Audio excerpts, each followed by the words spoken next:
देखिए बेटा, next topic जो आपका पैरेलल कॉम्बिनेशन ऑफ रेजिस्टेंसेस था, उसका डायग्राम मैंने बना दिया है, तो ध्यान से देखिएगा। सीरीज़ कॉम्बिनेशन में बेटा क्या था, सारे रेजिस्टेंस एक लाइन से एडेड थे तो सेम करंट फ्लो हो रही थी।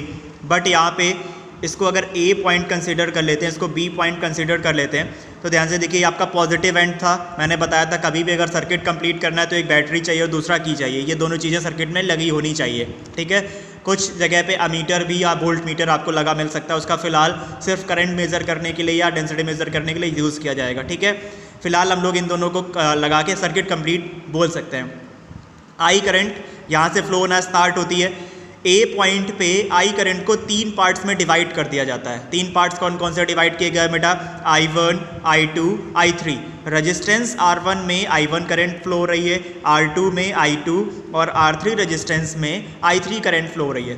तीनों बी पॉइंट पे जाके फिर से कंबाइन होके आई करंट में कन्वर्ट हो जाते हैं, ठीक है। सेम करंट फ्लो होने लगेगी, फिर यहाँ से सर्किट आपका कंप्लीट हो जाएगा। तो जब भी आपको इसके लिए लैंग्वेज लिखनी होगी तो क्या लिखेंगे बेटा, let us consider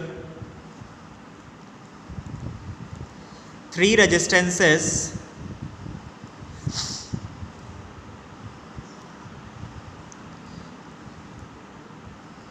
R1, R2 and R3 are connected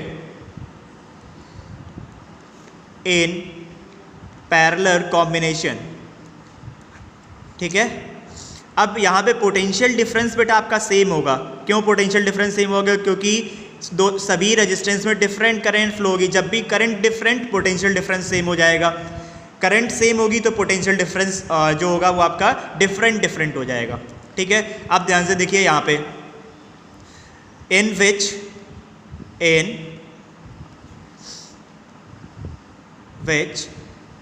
I1,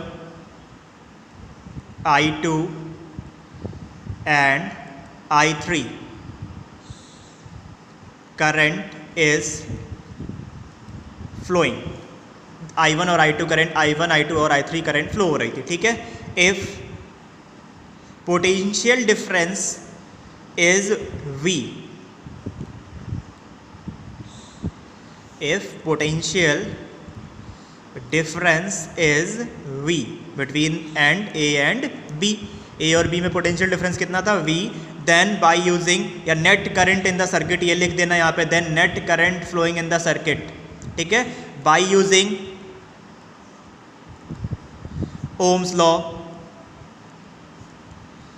bye using Ohm's law. अब ओम्स लॉ के अकॉर्डिंग देखिए, ध्यान से देखिएगा बेटा, जैसे ही ओम्स लॉ की बात करेंगे तो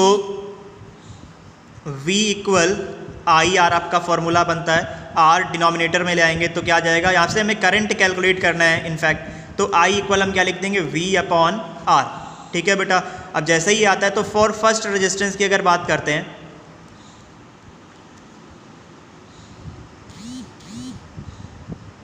for first resistance I1 equal क्या आ जाएगा बेटा, V अपॉन R1, ठीक है। इक्वेशन कौन सी हो जाएगी आपकी, first. For second resistance I2 equal क्या आ जाएगा, V upon R2, equation second. For third resistance I3 equal V upon R3, equation आपकी कौन सी बन जाएगी, थर्ड। देन क्या लिखेंगे, net current flowing in the circuit, then net current flowing in the circuit, I equal बेटा क्या आ जाएगा, I1 plus I2 plus I3। I का फॉर्मूला अभी आपने प्रूफ किया था, V अपॉन R, तो इसकी प्लेस पे क्या लिख देंगे, V upon R equal V upon R1, V upon R2, V upon R3, ठीक है बेटा। अब देखिए तीनों के पास से V कॉमन दिख रहा था, कॉमन ले लीजिए। यहाँ से फॉर्मूला आपका क्या रहेगा, V अपॉन R इक्वल, अगर V कॉमन ले लेंगे तो ब्रैकेट में क्या आएगा, 1 upon R1, 1 upon R2, 1 upon R3। इस V से ये V क्या हो जाएगा बेटा आपका, कैंसिल। लास्ट आपका जो फॉर्मूला प्रूफ करना था वो क्या बन जाएगा, 1 upon R equal 1 upon R1 plus 1 upon R2 plus 1 upon R3। ठीक है, ये आपका बेटा पैरेलल कॉम्बिनेशन यहाँ से प्रूफ हो जाएगा। ध्यान से देखिएगा, जहाँ से भी क्लियर नहीं हो दोबारा से बताइएगा बेटा, दोबारा से एक्सप्लेन कर दिया जाएगा। ठीक है।